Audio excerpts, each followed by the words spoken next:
fast break from the left hand. Enriquez is there for the putback. There for the putback. Pero libre si Castor for the corner three. Gerald Castor hits that three-pointer. Sabi niya si Flores, laro lang ng bata kumatake at 12 na. Soriano fronting on Wolverine. Sidney on Wolverine throwing up a triple. Joseph is not known as a three-point shooter. Pero itong si Cross. Hirap mapasok ito ng Letran Heights. Si Andoy Estrella at may foul na tinawag dito. Castigaro completes that faster play.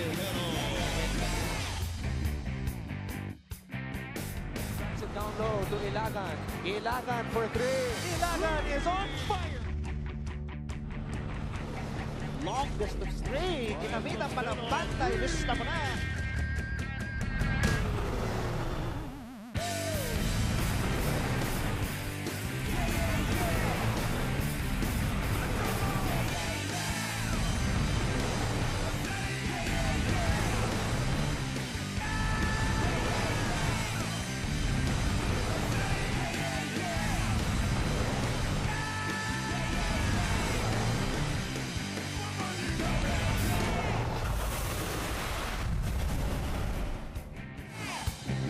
Nagbabalik tayo dito sa PhilOil Flying V Center para sa live and exclusive coverage ng pinakaunang collegiate basketball league sa Pilipinas.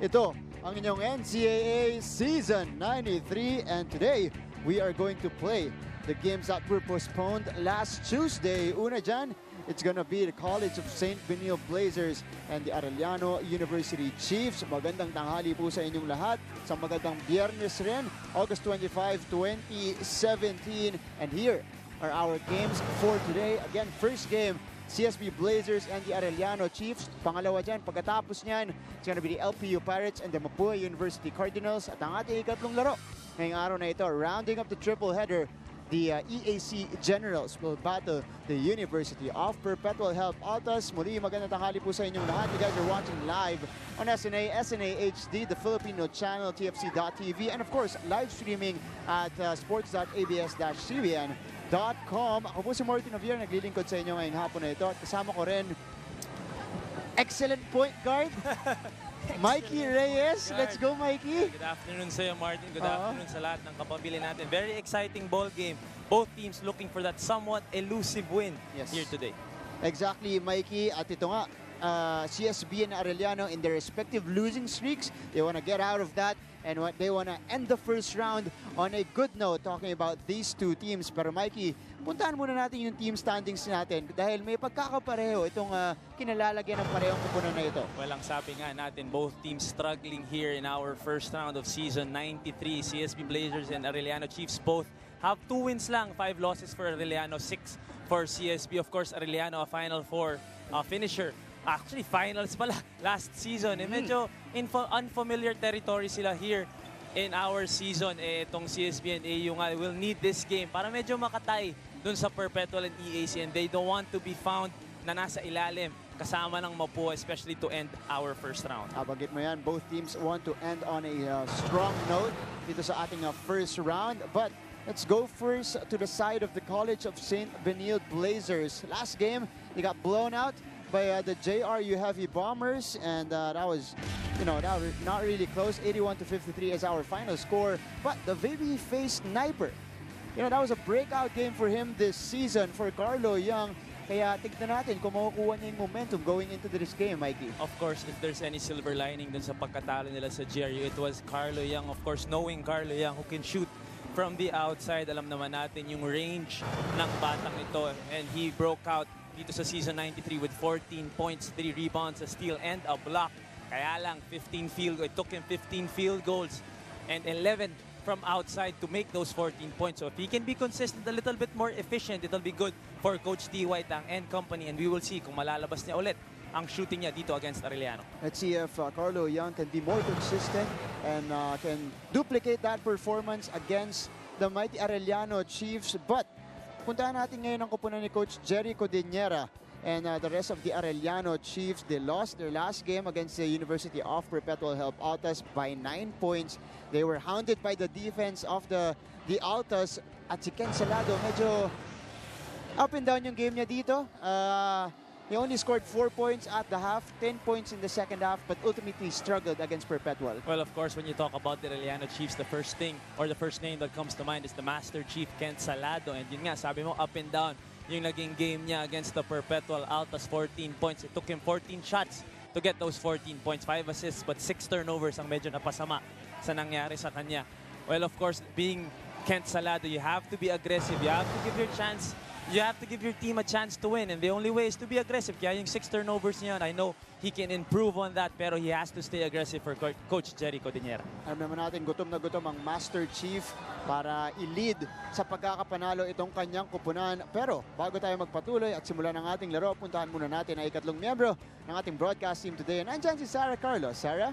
Hi Martin! Hi Mikey! Kamusta naman kayo dyan? At syempre, nandito ako para ihatid sa ating mga viewers na nasa bahay ngayon ng ating question of the day. With 5 seconds left on the clock at tayang game, kanina mo ipapasa ang bola? O ha? Talaga mapapaisip kayo dyan. Huwag niyong kalimutan gamitin ang aming official hashtags, hashtag NCAA Strong and hashtag NCAA Season 93. Also, pwede niyo kaming panoorin sa aming live stream. That's sports.abs-cbn.com/livestream/NCAA. So wala na kayong excuse para ma-miss ang mga games for today. Kayo, Mikey, Martin, paano niyo masasagot ang ating question of the day? Ako, Sarah, ibibigay ko sa katabi ko. Sobrang clutch Kay Mikey nito. talaga. Huwag lang ako ipa-foul. Talagang Huwag lang bola. ako ipa-foul. Gaganon pa ako. Mikey, malapit na daw kasi yung Pasko.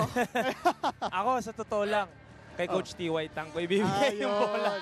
Kung ako yung Benilde, Ayan, pero sa ating pagbabalik, pero hindi na pala. In a bit, magsisimula na po ang ating laban. Unang laro po ngayong Biyernes. It is gonna be the College of St. Benilde Blazers and the Arellano University Chiefs.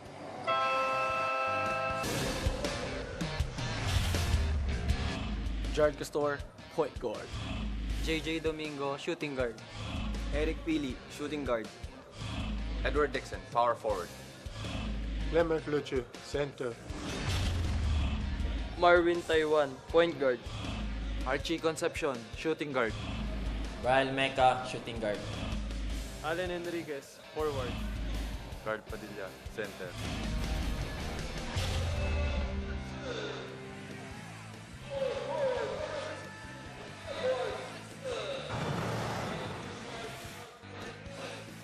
Babalik tayo dito sa Phil Oil Flying V. Center starters para dito sa College of St. Benilde Blazers. Eric Pili inserted in the lineup along with Jared Castor, JJ Domingo, Clement Lucio, and Edward Dixon. So this is a mild change in the lineup for Coach T.Y. Tang.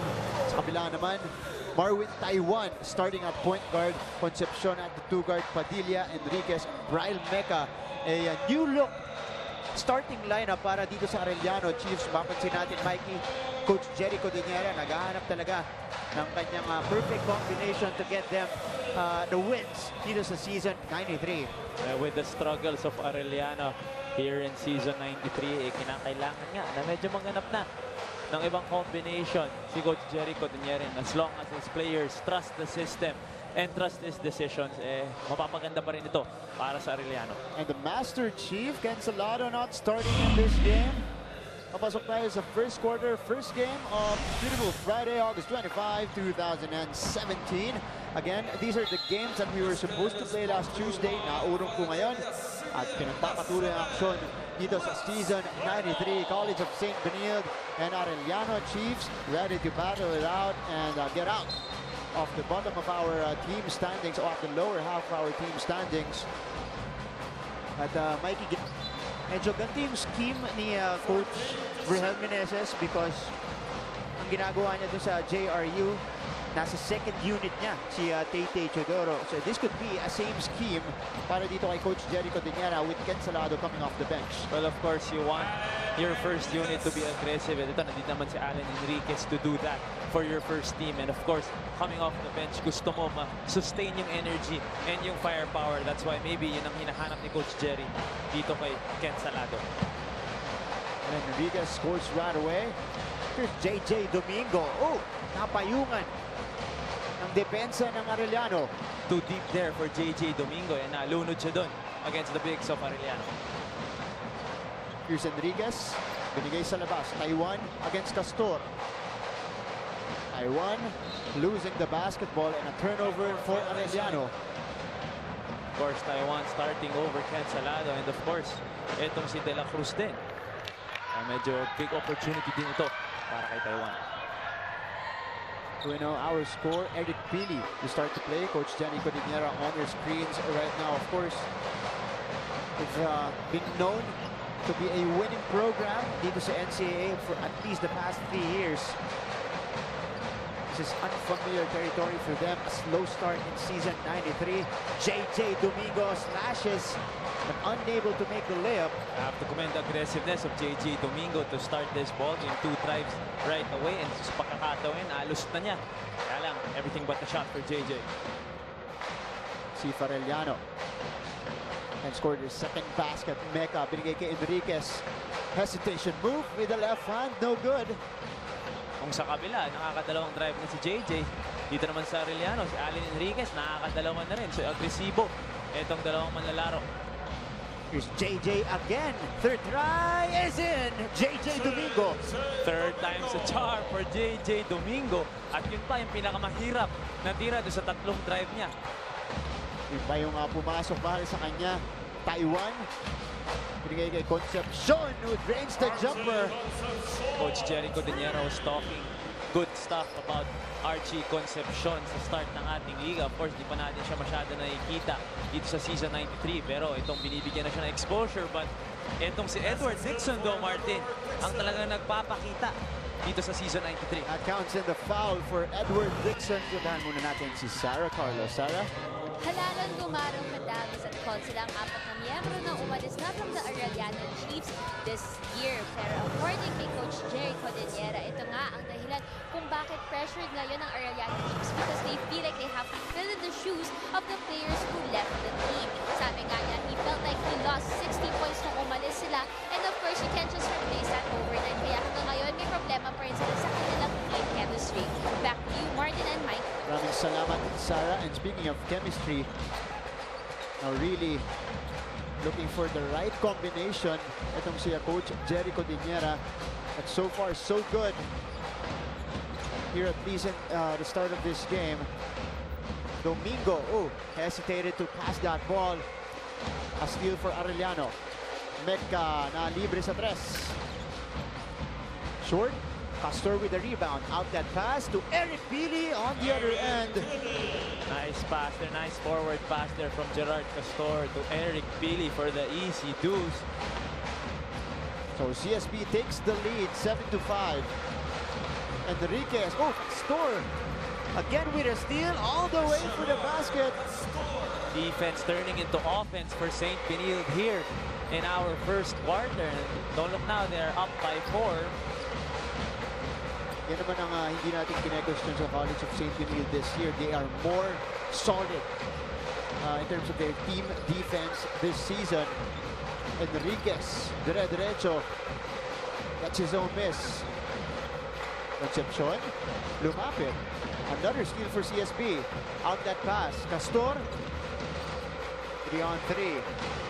Domingo stashes his way to the basket. Binigay kay Pili sa kanto. Pili drops it off to Luchu with a spin.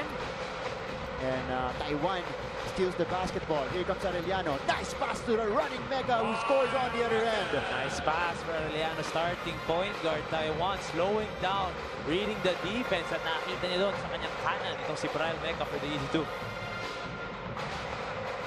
Fast-paced first quarter we are seeing here. Castor cannot finish with the left hand.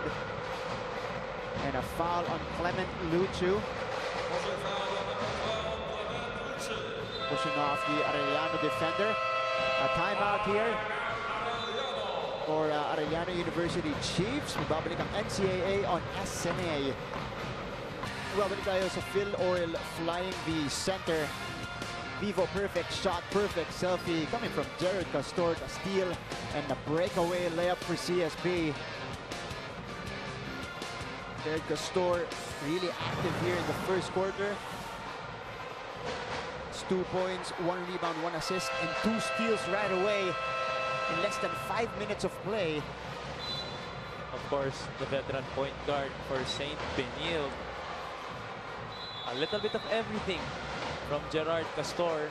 He's not really known as a scorer. He's not known as a legit playmaker. Pero yung maliliit na bagay na bibigay nitong si Gerard Castor. Graduating guard for Coach T.Y. Tang. Really wants to make a mark before he exits the league. Luchu nasa labas. Pinigay kay Castor. Cañete in the ball game now. Dixon. Pinalik sa labas, Carlo Young. 6 seconds to shoot. He fires. That's in and out for Carlo Young. Oh, but Dixon gets the offensive board. Good decision here for Gerard Castor. Medyo nagkakagulo yung opensa nila dito. And they got a better shot underneath for Clement Luchu. And that's the patience. Nung nadadala itong si Gerard Castor sa St. Benilde, taking the ball out, telling his teammates, relax muna tayo, and finding an open Clement Luchu down low. Gerard Castor is number 5 in the league in assists per game, 3.8 for CSB. Cañete forcing that one up. Not the best shot there for Cañete. Kabila naman, Ino San Juan drawing a foul on Brian Mecca. Here's that pass again, Gerard Castor, great vision to find Clement Luchu scoring underneath. At the best job from Arellano locating their men. Pero ito, dahil medyo nagsistruggle ang Arellano to start this ball game. Pinasok na si Master Chief Kent Salado. Tingnan natin kung anong energy ang madadala ni Kent Salado.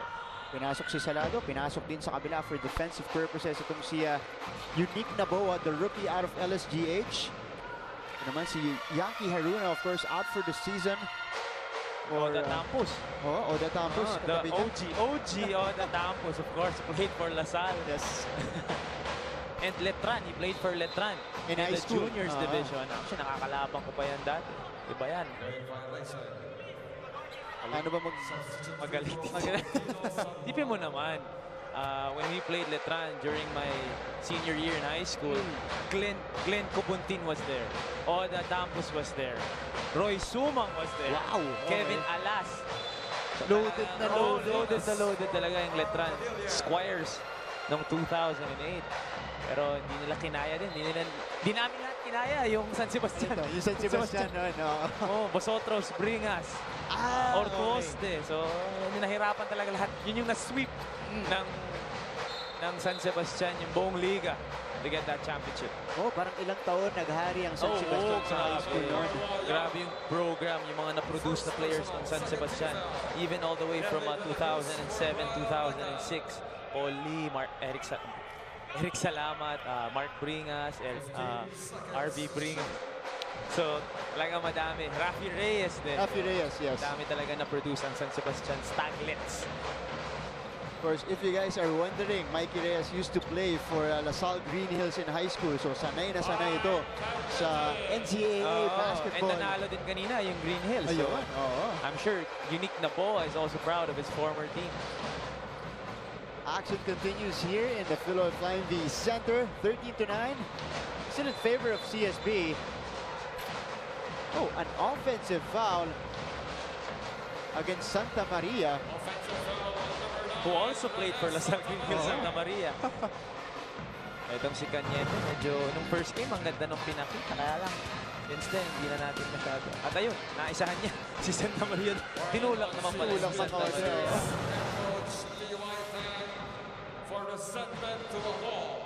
So a warning is called against the head coach of CSB, Coach T.Y. Tang, for resentment to a call. Ito, tinitingnan pa tayo dito ni Coach Charles. Natatawa din siya dun sa tawag ng ating referee. Hindi nakita ng referees natin yung tulak eh. And a foul, another foul against CSB, Unique Naboa. But yeah, we love the start of St. Benilde here. Ito Unique Napoa with a bit too aggressive against Ken Salado. Siyempre, alam din unique ang nadadala ni Ken Salado sa Arellano, so he wants to stay aggressive and be physical against Ken. Sa labas naman, here comes Arellano. Salado gets the ball back, saves it. Ito, mananatili sa Arellano ang bola. Salado ulit may tangan ng bola. Here we go. Arellano with another miss. Dixon gets the ball back. Niete is grabbing it away from Edward Dixon. Not a good possession there from Arellano. Hindi nila alam saan pupunta dun sa offensive set na yun, and they had to come up, and Levi de la Cruz had to come up with a heave from the three-point area. So ito, bola ulit ng Benilde. Oh, it's St. Benilde. Unique na Boa. Binigay sa labas. Kick out pass to Carlo Young. Wide open three is no good. Santa Maria gets the miss. Dixon with a spin. Short hook will not go. Second opportunity here for CSB. Naboa. Binigay kay San Juan. Back to Dixon inside. And a steal for Rex Alcoriza. Alcoriza running the break. Michael Cañete gets rewarded on the other end. Timeout for the College of St. Benilde Blazers, down to a 2-point lead for CSB. We'll be back for more of your NCAA action. At nagbabalik tayo dito sa Phil Oil Flying V Center. That was the last play before we headed to the timeout. Michael Cañete, Milo Nudriap, the league move of the quarter. Michael Cañete finishing on the break.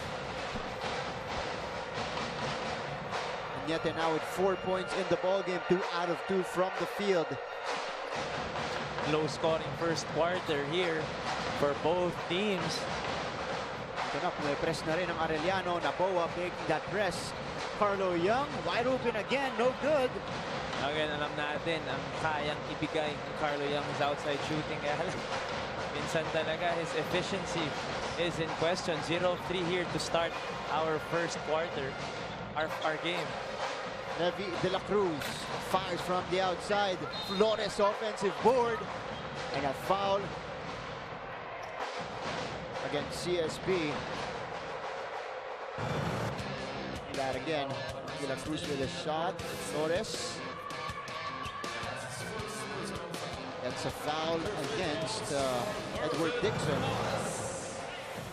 Irvin Flores also coming off the bench today. Medyo missing in action din itong si Lervin Flores as we look at Ongulo who played well in their last game against Princess. Pero itong si Lervin Flores medyo missing in action dito sa season 93. We all know anong naipakita, naibigay ni Lervin last season to their trip to the finals. Kaya lang, this season medyo nagsistruggle pa si Lervin. Samantala sa kabila, nice play from CSB. Renes Santa Maria scoring off the dish. Salado hounded on the other side. De la Cruz gets it to Cañete. Cañete, drop off pass, and Lervin Flores for the throwdown. And as I was saying, missing in action, Lervin Flores. And here he is making some noise with that slam of that Cañete pass. Here comes CSB again. Dixon missing on the gimme. And Lervin Flores is down.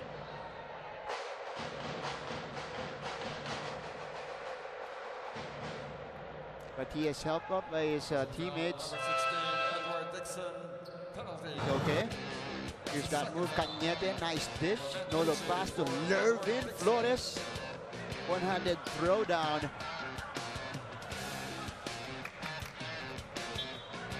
See that again. Ooh, awkward landing for Lervin Flores. Medyo shaken up siya kanina.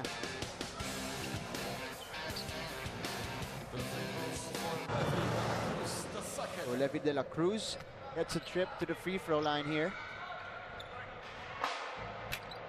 Levi de la Cruz, of course, binibigyan ng kumpiyansa and exposure and experience ni Coach Jericho Deniera dito sa ating season para medyo matulungan niya itong si Kent Salado. He goes 1 out of 2 on that trip. So we are tied at 15 all. Arlo Young, nice no-look pass to Luchu. That counts and a foul. Clement Luchu. And a sportsman-like foul is called on Alcoriza. At tinaas naman ni Alcoriza yung kanyang kamay. So, Pinaso naman, oo. That play again, no-look pass and kumapit. Si Renz Alcoriza while he was going down. I don't know where the unsportsmanlike foul was. Of course, Alcoriza went up in the air and medyo nawala niya yung balance niya dun and he had to catch himself. Kaya siya kumapit dun kay Clement Luchu. I don't think there was any harm. Walang intention. Against Alcoriza. Nawakan lang niya because he was gonna fall. Yes. Questionable call there from our referees. One free throw and the possession for CSB. The turnover for the Blazers. Hindi na-count yung dunk na yun. That would have made our top 10 place for sure. Ayan, no? Open lane na eh. Salado, under a minute left in the first. Kent gives it to Cañete. Cañete. De La Cruz, Alcoriza. Nice defense from CSB. 8 seconds on the shot clock of Arellano. De La Cruz, the smallest man on the floor, gets the bucket inside. De La Cruz missed 2 open 3-pointers kani-kanina lang. Kaya natake na ni De La Cruz all the way to the basket. Here's a steal from Arellano. Cañete gets the ball. Nice pass to Flores, who scores underneath. Again, Cañete passes it to Flores for that easy under-goal stab. So both these big men ay nagkakaintindihan sa ilalim. 4 straight points for Arellano, but nice no-look pass. Santa Maria. And Luchu with a finish. Someone has to help etong si Flores out pag nailusutan yung press ng Arellano. 2 beses na sinabayan ni Flores yung may hawak ng bola kaya na-drop pa sa ilalim to Clement Luchu. Action has picked up here in the ball game. And to end the first quarter, 20-19 in favor of the College of St. Benilde Blazers. To them, it's Clement Luchu leading the way with 7 points. Perfect from the field, 3 out of 3. And a 1 out of 1 also at the free throw line with 2 rebounds. Edward Dixon naman kasunod niya, 3 points and 5 boards for the Arellano Chiefs. Mervin Flores with 5 points, perfect from the field, 2 out of 2, 3 boards for them. So, after the first, again, CSB with a 1-point lead. Sa pagbabalik natin, second quarter of this game, babalik ang NCAA on SNA.